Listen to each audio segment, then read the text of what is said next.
Et dans la rubrique invité du jour aujourd'hui, nous recevons des hommes de Dieu qui viennent d'Afrique. Il faut le dire comme ça, puisque l'un vient de la Côte d'Ivoire et l'autre du Cameroun. Nous sommes avec Docteur Alla Soukou. Il est pasteur ivoirien et il faut rappeler qu'il est président fondateur du Milétab en Côte d'Ivoire et président fondateur de l'Institut biblique CEPAS. Donc, c'est un institut qui forme bien sûr les pasteurs. Il est là sur ce plateau parce qu'il est venu au Burkina Faso recevoir un prix honorifique. Nous en parlerons tout à l'heure. Docteur Soukou, bonjour et bienvenue. Bonjour Madame Nikima. Bienvenue au Burkina. Merci encore, heureux d'être au Burkina. Et je fais la connaissance de Savane Télé. Que Dieu vous bénisse. Amen, merci bien. Pasteur, vous n'êtes pas venu seul, hein? Vous êtes venu avec votre allié. Il s'agit de l'apôtre Emmanuel Ken. Il est justement pasteur camerounais et il faut rappeler qu'il est justement le président fondateur de la mission Amour et Réconciliation avec Christ, formateur également des pasteurs, plus de 40 personnes formées à son actif. Alors, bonjour et bienvenue. Bonjour Madame Nikema, merci de m'accueillir sur votre plateau. Merci à tous les deux d'être là sur ce plateau pour faire plus connaissance avec nos téléspectateurs. Docteur Soukou, dites-nous, qu'est-ce que vous faites en Côte d'Ivoire? Je suis donc docteur Alla Soukou. Je suis pasteur, fondateur donc de la Minétab ou du Minétab, la mission internationale d'études approfondies de la Bible, une église évangélique qui a pour objectif essentiel d'amener les croyants à la connaissance parfaite, profonde des Écritures et à pratiquer la parole de Dieu après l'avoir bien maîtrisée, par le Saint-Esprit bien sûr. Donc nous faisons des enseignements approfondis de la Bible et depuis le mois de mars 2021, je viens d'ouvrir l'Institut de formation CEPAS parce que je crois de tout mon cœur qu'il faut ramener le corps de Christ à la connaissance parfaite des Écritures. Il faut réformer en ces temps de la fin le corps de Christ qui a besoin vraiment de formation. Je viens donc d'ouvrir l'Institut de formation CEPAS et je suis aussi consultant à la télévision chrétienne Béni TV depuis plus de 6 ans. Ah oui, c'est beaucoup de casquettes et quand même le volet formation m'intéresse bien. Qui est-ce que vous formez? Je forme d'abord tous les hommes, toutes les femmes, tous ceux qui ont à cœur de devenir enfants de Dieu, mieux de devenir fils de Dieu, héritiers du royaume, mais qui ont à cœur de connaître les Écritures par la révélation de la parole donnée par le Saint-Esprit. Les études que nous faisons sont très approfondies, c'est un don que j'ai reçu, sont très approfondies. Nous voulons ramener le corps de Christ à l'essentiel du message chrétien qui est pour nous, selon 1 Corinthiens 1. Verset 17 à 18, verset 20 à 23, se résume en Jésus-Christ et Jésus-Christ crucifié. L'ossature de nos enseignements, c'est Jésus-Christ crucifié, c'est la croix. Nous prêchons la croix. Nous voulons ramener le corps de Christ à la prédication de la croix. Car Paul dit en Romains 1, verset 16, la prédication de la croix est une puissance de Dieu pour le salut de quiconque croit, du juif premièrement, puis du grec. Retour donc au message essentiel de la Bible, qui est le message de la prédication de la croix. Retour donc à retrouver Jésus-Christ, qui est le personnage principal de toute la Bible, de la Genèse à l'Apocalypse. Donc voici un peu ce que nous faisons. C'est très approfondi. Nous prenons l'Ancien Testament, nous pouvons démontrer par A plus B que tout parle de Jésus-Christ. Jésus est caché dans tous les passages de la Bible et nous voulons révéler Jésus-Christ au monde entier. Alors, Monsieur Niken, maintenant, votre nom de famille, quand même, vous avez un très beau nom de Merci famille. beaucoup. D'ailleurs, C'est tout beau. ah oui, Monsieur Niken, même si on vous a vu un peu quand même, je veux dire, on a vu au Cameroun d'avoir arraché cette troisième place au Burkina en match du classement. C'était juste un jeu. C'était pas une guerre entre le Burkina et le Cameroun. C'était un jeu, encore que le Burkina nous a mis 3-0. Bon, en bon lion inéluctable. Voyons, on a un peu fait comme ça et puis voilà. Il fallait vous réveiller. Voilà, il fallait qu'on se Alors, réveille. maintenant, nous allons parler justement donc, de votre... de vos formations aussi. Vous rappelez que vous êtes le président fondateur de la mission Amour et Réconciliation avec Christ. Est-ce que vous pouvez nous parler donc de votre structure? Ok, merci beaucoup. Je dis encore bonjour aux Burkinabés qui nous écoutent et à tout le monde dans le monde. Alors, la mission Amour et Réconciliation avec Christ, dont je suis le promoteur, est née du fait que, ayant eu un parcours dans la foi pendant pas mal d'années, et nous avons constaté, parfois parfois dans l'église pas mal de troubles et d'antagonisme entre les frères. Quand vous suivez le nom Amour et Réconciliation, et nous avons constaté que la difficulté que l'église avait, malheureusement les chrétiens sont continuellement en guerre, et puis c'est pas facile la réconciliation. L'amour qui est supposé être notre fondement, on ne le trouve pas toujours. Et j'ai reçu carrément comme une mission d'aller promouvoir l'amour et la réconciliation. Et quand j'ai commencé ce ministère, cette vocation, j'avais constaté du fait de mon parcours en tant que serviteur de Dieu que la difficulté que nous avons dans le ministère, avoir un ministère d'impact, c'est que les serviteurs n'étaient pas formés. Voilà pourquoi je me suis attelé à former les missionnaires. Donc, c'était 40 pasteurs, mais les missionnaires qui ont été formés, c'était plus de 500. Et de ces 500, on a pu trouver 40 à peu près qui manifestaient la vocation, parce que ça fait près de 30 ans que je suis dans le ministère. Donc, nous les avons formés. Et puis voilà, nous les envoyons sur le terrain pour aller prêcher l'évangile dans le même sens que le docteur. Notre souci, c'est que les gens connaissent le Christ vivant, le Christ crucifié, mais plus que vainqueur. Que les gens le sachent et qu'ils s'approprient cette œuvre qui s'est tenue, qui a eu lieu à la croix, afin de marcher en plus que vainqueur dans la société et être un impact positif dans la société. Donc voilà un peu ce que nous faisons. Nous avons travaillé.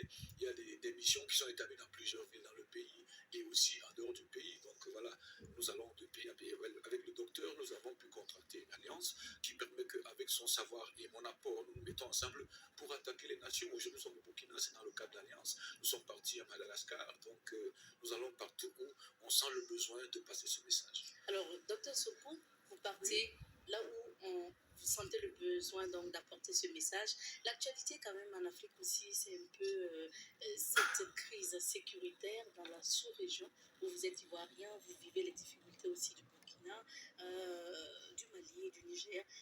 Insécurité oblige. Est-ce que dans ce contexte-là, quelle est la place justement de la prière ou la place qu'on doit donner à Dieu? Merci encore, Madame Nikima. Nous avons connu des crises en Côte d'Ivoire. Nous avons connu le coup d'État en 99, nous avons connu 10 ans de crise socio-politique en Côte d'Ivoire.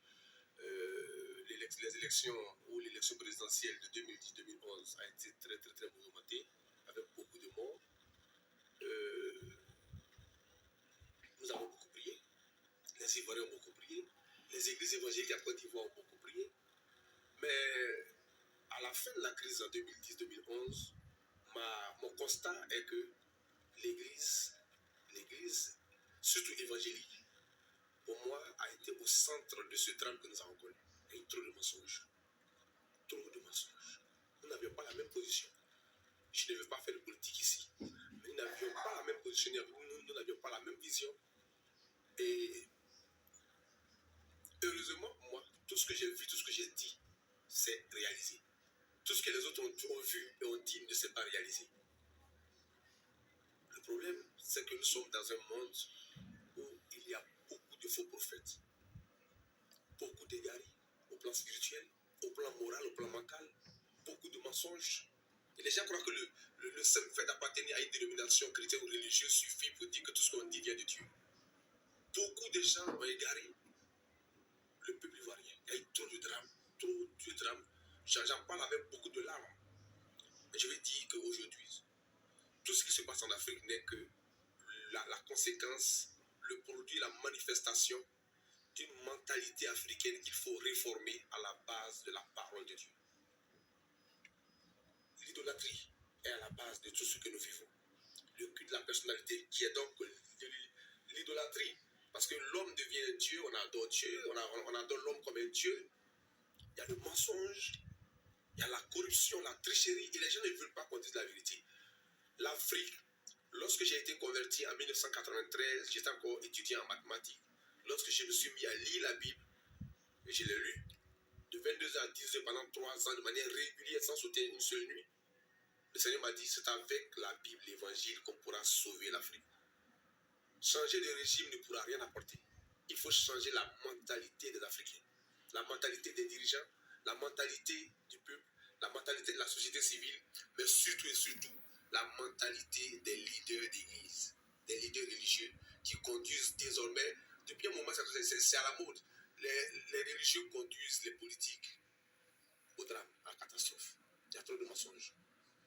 Nous avons un travail à faire, un travail de réforme de la mentalité des Africains pour que les Africains aient une conscience assainie afin que nous puissions manifester la paix, l'amour, la patience et que nous puissions pratiquer la justice pour que nos nations soient en paix. Est-ce que, ça, quelque part, les politiques aussi n'ont pas failli? Est-ce que les politiques n'ont pas failli?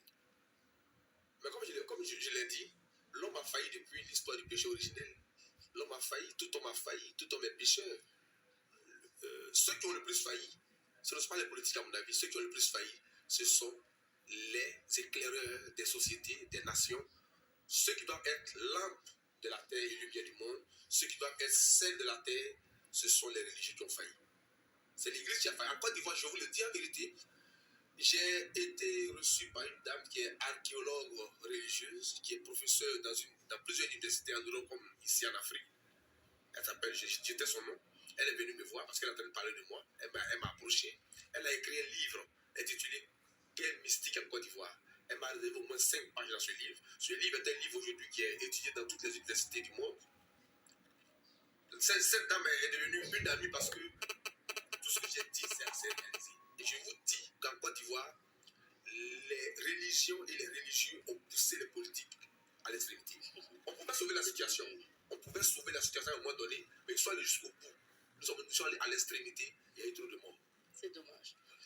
Monsieur Nken, dans un contexte d'insécurité, crise sociopolitique en Afrique, quel doit être le rôle des églises ou des hommes de Dieu? Ok, avant que même d'arriver au contexte de crise, parce que là c'est un peu comme en urgence qu'on intervient, et vous savez, il est très difficile d'intervenir en urgence dans une situation comme celle-là. Notre devoir est un devoir avant-gardiste, c'est-à-dire de prévenir l'arrivée des crises. Et comme mon frère Ali disait tout à l'heure, si l'Église est sérieuse, si les conducteurs religieux sont sérieux, alors la société va bien se porter. Dans la Bible, il dit heureuse la nation dans l'éternel est de Dieu. Vous savez, toutes ces personnes qui interviennent en politique, d'une manière ou d'une autre, appartiennent à une chapelle religieuse, d'une manière ou d'une autre. Alors ceux qui sont des conducteurs, des éclaireurs des nations, s'ils sont sérieux, alors ils vont impacter ceux qui les suivent. Alors, c'est vrai, s'il faut que je parle de l'urgence pendant les crises, il faut déjà dire le préalable qu'il faut, n'est-ce pas, prendre en considération pour que la crise n'arrive pas. Mais maintenant que nous sommes arrivés en crise, la crise est là, et il faut juste encourager ceux qui sont au cœur de la crise de continuer à croire en Dieu, qui dans sa miséricorde peut rétablir l'ordre, mais l'ordre est déjà déstabilisé.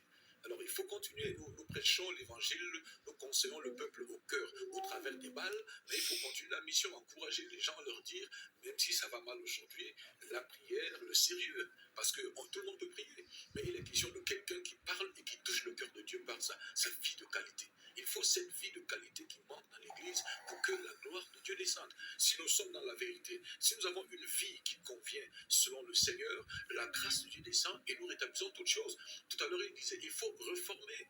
L'Église est devenue juste un instrument d'élévation personnelle et non de glorification de Dieu. Nous sommes là pour glorifier le Seigneur. Et si Dieu se sent glorifié dans ce que nous faisons, il descend, il établit notre. Qu'est-ce que nous devons faire? Donc, en pleine crise, puisqu'elle est là, on constate, il y a un peu de mouvement au Burkina, il y a le Mali, il y a, je pense, Niger, Guinée, ainsi de suite. Et il faut que la parole de Dieu soit prêchée. Il faut qu'on attire l'attention des hommes. Il faut que les gens sachent que sans Dieu, on ne peut rien. En fait, il faut le comprendre. Vous savez, la poursuite de l'intelligentsia ou bien des modèles copiés d'ailleurs, il faut toujours se poser la question, est-ce que ces modèles sont dignes d'être reçus? Nous nous retrouvons dans des imbroglios qui ne conviennent pas à notre culture. Nous poursuivons aveuglement certaines tendances dans le monde qui ne sont pas assorties à nos réalités culturelles. Il faut savoir que nous avons des normes et des valeurs en Afrique qu'il faut respecter. Aujourd'hui, nous embrassons beaucoup de choses, bien que je sois prédicateur de l'évangile, je suis culturellement africain. Et nous savons ce qui passe en Afrique et ce qui ne passe pas. Remarquez très bien que notre société est en train de complètement être métamorphosée à cause des choses nouvelles qui arrivent. Et vous savez, lorsque vous retrouvez dans des choses nouvelles que vous ne maîtrisez pas, vous mêlez les pédales. Et c'est ça, nous sommes arrivés aujourd'hui dans le siècle de la vitesse. Et nous ne sommes plus simplement dans la vitesse, nous sommes entrés dans l'excès de vitesse. Et vous savez, lorsqu'on parle politique, il y a tellement d'enjeux en politique qu'il ne suffit pas juste de dire des mots. Il faut comprendre encore les enjeux qui sont derrière. Et voilà pourquoi les hommes politiques, les jeunes intellectuels que nous avons en Afrique, qui sont susceptibles, ou bien supposés, prendre la relève dans la direction des affaires en Afrique, doivent être des personnes suffisamment, n'est-ce pas, marquées par la crainte de l'Éternel. Parce qu'il y a une manipulation de l'autre côté. La vie des hommes est un peu manipulée par... Nous sommes un peu comme des marionnettes que quelqu'un se tient quelque part, il manipule. Mais si ceux qui dirigent ont la capacité de faire face à cette manipulation avec sagesse, nos pays se porteraient mieux. Donc il faut un fondement sérieux pour que nos pays marchent. Et puis qu'il y ait des personnes à la tête de nos nations qui aiment les nations, nos peuples. Parce que si on n'aime pas le peuple, on les livre à n'importe quoi. Alors, docteur Soko, Oui. la situation est là. Comment on sort de là?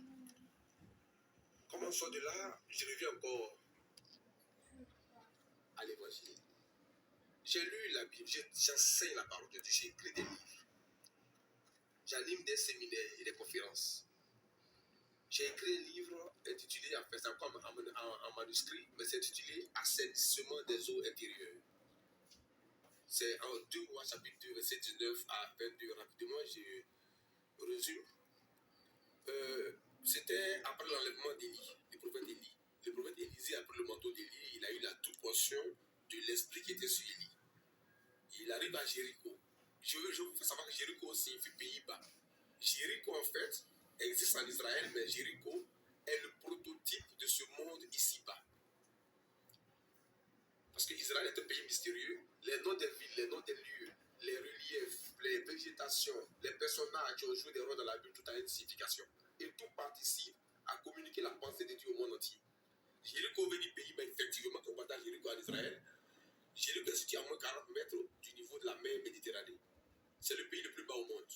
Son nom veut dire pays-bas, effectivement. Et Jéricho, comme je l'ai dit tout à l'heure, est le prototype de ce monde ici-bas. Si vous lisez Apocalypse, vous allez voir les 7 trompettes.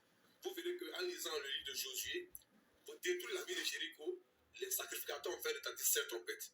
Donc, ce monde dans lequel nous sommes va passer par le feu, comme Jéricho est passé par le feu. Donc, Jéricho signifie ce monde ici-bas. C'est le prototype de ce monde ici-bas. Quand Élisée est arrivé à Jéricho, le texte dit que, c'est bien écrit, le séjour du pays, le séjour de la ville est bon, mais les eaux sont mauvaises. Et Élisée a dit à son serviteur, vite, apporte-moi un plat neuf, mets-y du sel. Et Élisée donc a reçu le plat neuf des mains de son serviteur contenant du sel, et Élisée est allé assainir les eaux qui étaient mauvaises. Et c'est écrit, il n'y a plus eu mort ni stérilité dans la ville. Si Jéricho est le prototype de ce monde ici-bas, le séjour étant bon, ça veut dire que ce monde ici-bas est bon.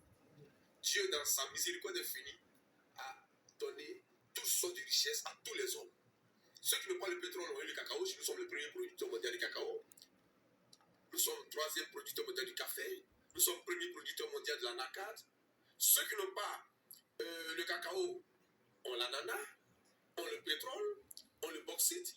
La RDC, dans les documents d'histoire et de géographie de sciences, est appelée une catastrophe géologique. Donc les nations africaines comme européennes, toutes les nations ont des richesses. Dieu, dans sa miséricorde, a déposé les hommes sur la terre. Moi, je suis allé à Dubaï. J'ai fait 10 jours à Dubaï. C'est le désert. Lorsque je suis arrivé dans les toilettes, avant d'aller faire le safari, je suis rentré, le Seigneur m'a dit ceci, il n'y a pas de désert, il n'y a que des mentalités désertes. Comment un pays dans le désert peut produire, peut construire autant de buildings? Un beau pays, merveilleux. Il n'y a pas de désert, il n'y a que des mentalités désertes. C'est ce que j'ai reçu quand je suis rentré dans les toilettes. Je suis allé en Israël, c'est un désert. Chez moi, il pleut à tout moment. Chez moi, en Côte d'Ivoire, vous jetez des graines de tomates, ça pousse tout de suite. Quel que soit l'endroit. Mais j'ai vu, lorsque j'ai pris le train, après ma descente d'avion à Tel Aviv, que j'ai pris le train pour aller à Haïfa, j'ai commencé à écrire un livre.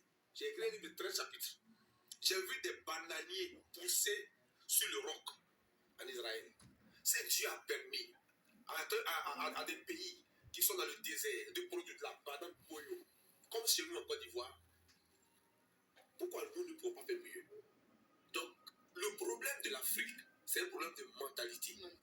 Quand Élisée dit à son serviteur, apporte un plat neuf, c'est quoi le plat? Dans la Bible, je ne vais pas aller trop loin. Mais Jésus a dit un jour, pharisiens hypocrites et aveugles, Matthieu 23, verset 25 à 26, ne toi premièrement l'intérieur de la coupe et du plat, et l'extérieur sera net. Dans ce verset-là, l'extérieur c'est le corps humain, la coupe c'est l'âme et le plat c'est l'esprit. Donc un plat neuf, c'est un esprit nouveau. Il faut Le changer sel, de mental. comment? Il faut changer de mentalité. Absolument, vous êtes allé plus vite.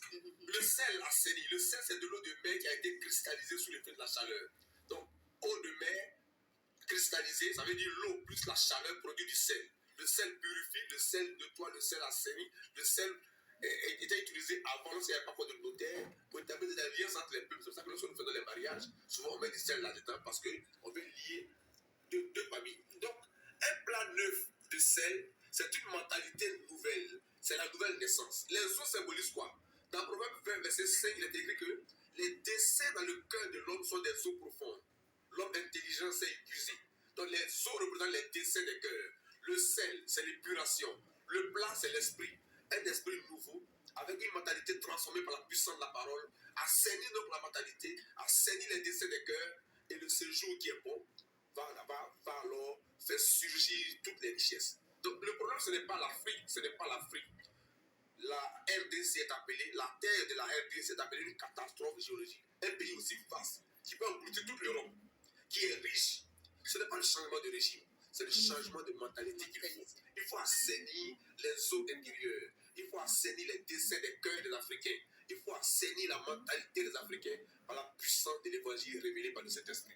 Voilà ce qu'il faut à l'Afrique pour que l'Afrique émerge. Sinon, les régimes vont se succéder, nous serons toujours statiques. Nous avons un problème de mentalité à transformer. On ne peut changer l'Afrique que par le changement de la mentalité en donnant le vrai culte qui consiste à renouveler l'intelligence de l'homme par la puissance du Saint-Esprit de la parole. Romains 12, verset 3. Vous avez parlé de changer de mentalité.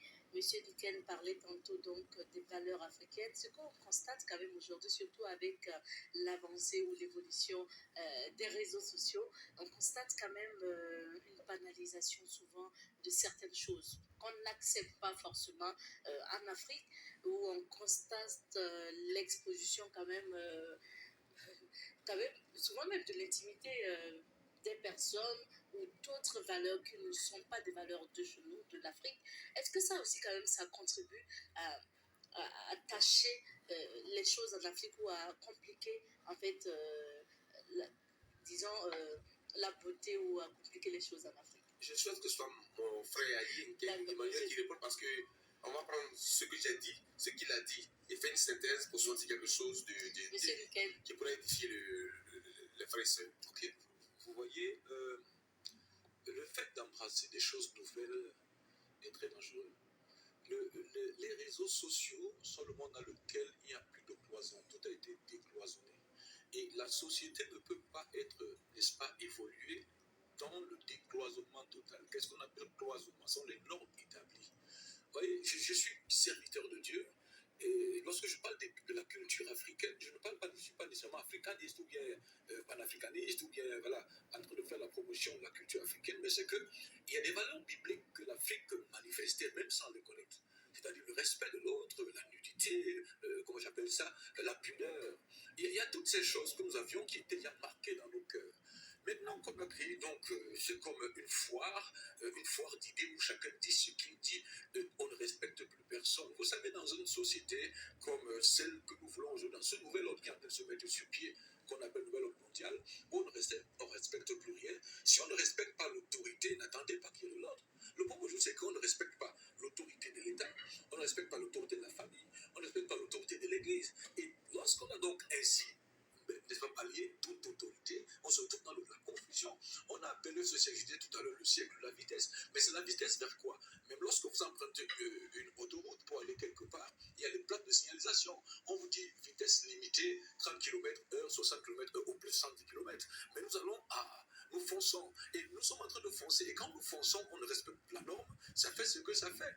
Il est très dangereux de bannir une chose, un instrument de déstabilisation de l'Afrique, c'est la banalisation de l'autorité. Il faut que nous revenions au respect de la norme.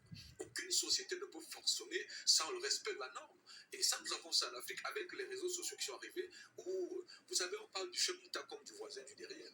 On parle de papa comme de n'importe qui. L'enfant peut appeler son papa, Emmanuel, je veux te voir, ainsi de suite. Et on a l'impression que c'est ça qu'on appelle l'émancipation. si l'émancipation nous conduit dans la confusion, alors il faut revoir ça. Mais qu'est-ce qui se passe? Nous sommes écartés de la norme divine.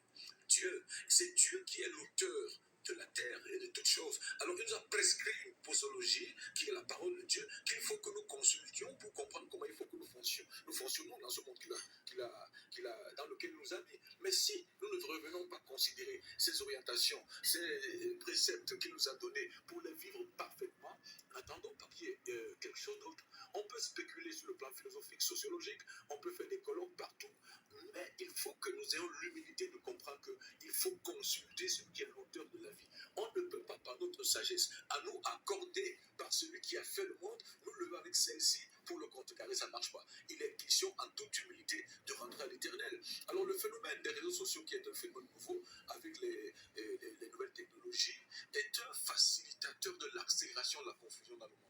Il faut faire attention.